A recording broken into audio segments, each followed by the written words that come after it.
What's up, 7th grade? My name is Noah Dean. Noah, like the guy who built the ark, and Dean as in James Dean. I am a motor neuroscientist at Texas A&M University. I'm a graduate student working on my PhD. Now, all that sounds really intelligent and intellectual, but I want you to know that you're probably all smarter than me. But that's okay, because I'm going to teach you a few things today, and hopefully you'll get interested in my field. First things first, I grew up in a very small town in West Texas, in a very, very far corner of West Texas called Rankin. It's a super cool town. We only had about 800 people in the entire town, but it was really, really fun. That's probably where I got interested in kinesiology. Now, kinesiology is defined as the study of movement. If any of you guys like to play football, if you like to dance, if you like to type, if you like to do anything involving movement or coordination, that's my field, and I'm excited to talk about it. I ran track in Rankin. I went on to run track in college, and I had a lot of success there. And again, that kind of instilled my interest in kinesiology, and I thought, you know what, I really want to know how the human body works. How am I able to hurdle? How am I able to jump?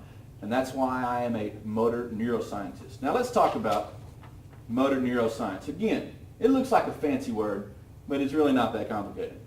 Motor neuroscience refers to how the brain moves the body. How can we move, and what kind of signals are we receiving from our brain that allows us to do this, all kinds of wacky stuff involving motor control.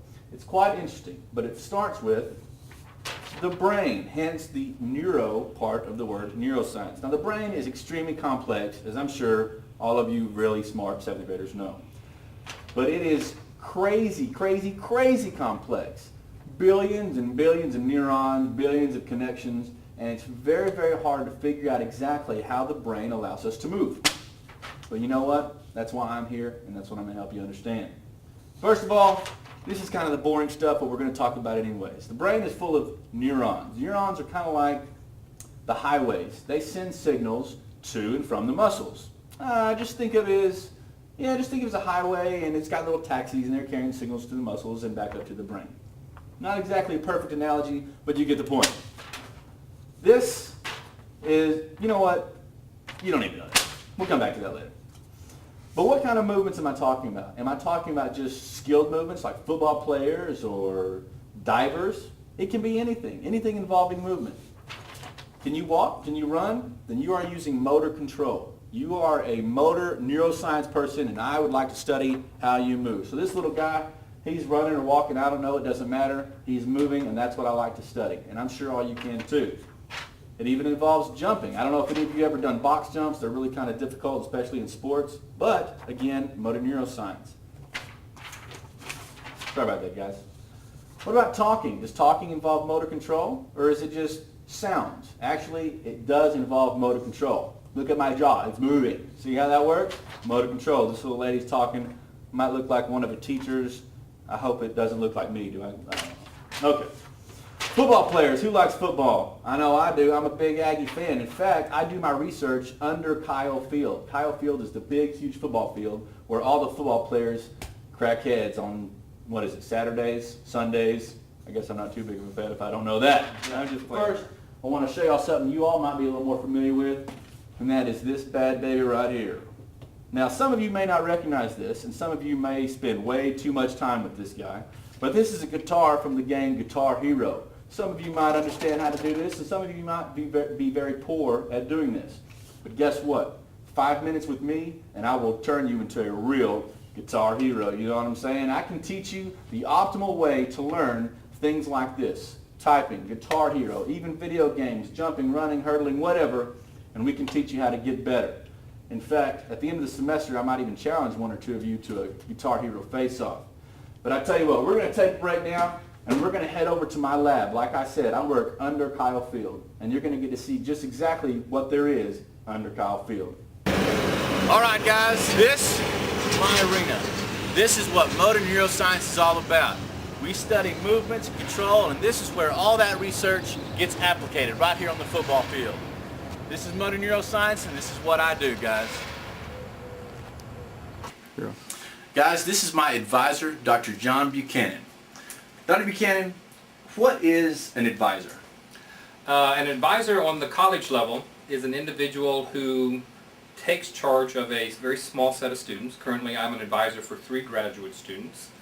My job is to teach these students about the field of kinesiology, which is broadly defined as understanding how the body moves, which means how the brain controls the body, how it controls muscles, and so on. As an advisor, I need to make sure Noah understands the general features of this, as well as the different theoretical approaches to this area. Okay? This is one half. The second half is to make sure that he can design experiments, okay? Collect data, analyze that data, write papers so that other people can actually read about the work that he does. That's it. Guys, this is my lab. This is where I do all my work. I spend many hours in here, and I want you to really appreciate what it looks like, because I really put a lot of effort into this. First of all, this is the main station. This is the data collection agency. This is what pulls in all the information that I use to study. I have to analyze the data and interpret the results and see if I can make it all make sense. This is the hard part, but the fun part happens right here. This is where the participants, or the subjects, come in, and they have to coordinate their hands by holding these 2 styli. A stylus is just something you hold in your hand and manipulate, like a pencil or a pen. Now, if you'll notice, there's 2 circles on the screen. There's 2 circles on the table. Up here on the monitor, I have 1 circle on the right, and I have a blank surface on the left. And what you do is, you move these styli by tracing these circles. So if I trace one of the circles, if you look, all you see is movement in the x-axis. That doesn't make sense. Why don't I see a circle up there if I'm drawing a circle? Well, what happens if I use the left hand and I just draw a circle? Well, now you see movement in the y-axis. Now what we study is, what do we have to do in order to draw a circle like you see here? Well, the trick is, it's kind of tricky. You have to coordinate your hands in a fashion that is what is called a 90-degree relative phase. And I realize that might sound kind of wacky, but I'll explain it more to you later. But what we study is how hard this is and if people can learn how to do it. Now, if you'll notice, I'm not very good. I'm kind of drawing some circles up here, but it definitely could be better. Alright, 7th grade, this is the lab that I really enjoy. It's got some really cool equipment in it, but first I want to introduce you to the people who run this lab. This is Priscilla. She is from Brazil. She is in her first year PhD student, super intelligent woman. On her arm, you can see little reflectors. Now what these are the same type of reflection material that you might see on a sign. Now, if you look really closely, it's in the shape of a sphere. It has to be in the shape of a sphere so that all the cameras can see this reflector from any angle. If it was flat, the cameras might have a hard time, but since it's in the shape of a ball, it's really easy for the cameras to pick it up. We can have anywhere from 2 to 100 cameras. This particular lab has 4 very expensive, very cool cameras. Over here you see One Day Kim. One Day is from Korea, a super smart guy. He's just about ready to graduate with his PhD, and he is going to show you exactly what he observes while Priscilla is moving her arm. So as Priscilla begins to move her arm, you can see in real time on the monitor exactly what is going on over here. So as you can see, anything Priscilla does with her arm is being caught by those cameras and played for One Day on the screen in front of them. We can do all kinds of movements. You can put markers all over the body. You can even have 100 markers on the body if you want to. But this is just to show you exactly how this works and what exactly we use in the lab. Alright, 7th graders, I want to introduce you to a very, very smart guy. This is Attila Kovacs. Attila is from Romania. He speaks no less than 7 languages. I promise he's really incredibly smart. Here at my house, and I'm going to show you a hobby that I really enjoy doing. Weightlifting. So I tell you what, follow me, we'll go hit the weights. Alright guys, before we go in there and get started, I'm going to introduce you to a few people, introduce you to a few lifts, and hopefully get you familiar with the gym and the world of getting fit. Let's go. Here at the Aggieland Fitness Dome, Mrs. Quentin. Quentin, what's up, man? What do you do here at the Dome? I do personal training. Personal training, okay. Yes. So what do you mean? Do you teach them how to eat? Do you teach them how to lift? Do you teach them how to run? What exactly do you train? How do you train? How do I train? I do a lot of circuits. I do Get him to do a lot of cardio. Cardio, Yeah, good. Cardio's good. What does cardio mean?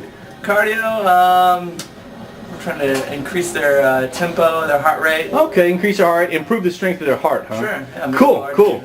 Well, good to meet you, Quentin. We're going to go lift some weights. All right. All right. Hey, David Merritt House. You training right now, hey, Dave? Yeah. Dave, you're a good guy, man. This is for a 7th grade video. I'm just letting them see what you're talking about. Awesome. How long have you trained in the Dome, Dave? 3 years, How long have you been training, period? 12 years. 12 years of personal experience. You look like you know what you're doing. Look at those muscles. Oh. All right, Dave. We'll see you around, buddy. All right, guys. It's time for me to start my workout. But first, you got to be comfortable when you work out, and that's what I do best. I wear PJs. All right, guys. Y'all come on, follow me. All right, guys. This is called a standing T-bar row. It's in the shape of a T. I don't know why they call it the T-bar. Anyways, it has 3 different grips. The wide, the middle, and the narrow, so that you can work your latissimus dorsi at multiple angles. I'm going to do one set using all 3 of those angles. I'll show you how it goes. It might be a little hard for you, we'll see.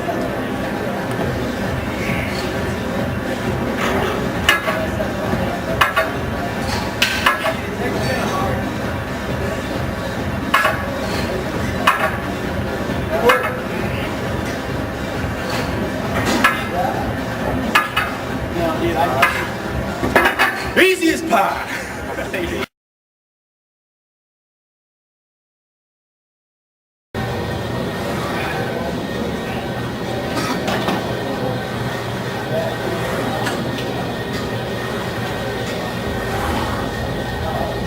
Workout right there. Good stuff. If you notice, he bends over slightly so that he can focus on his back muscles here.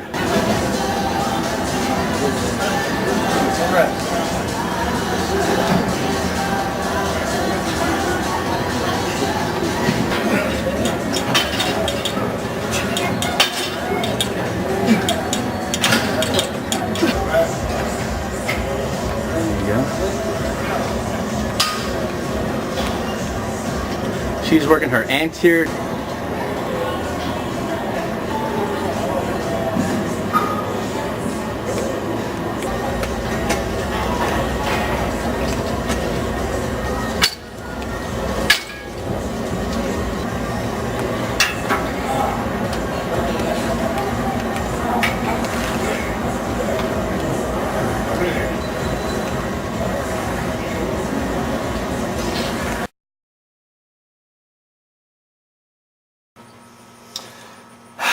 Guys, back from the Dome, relaxing.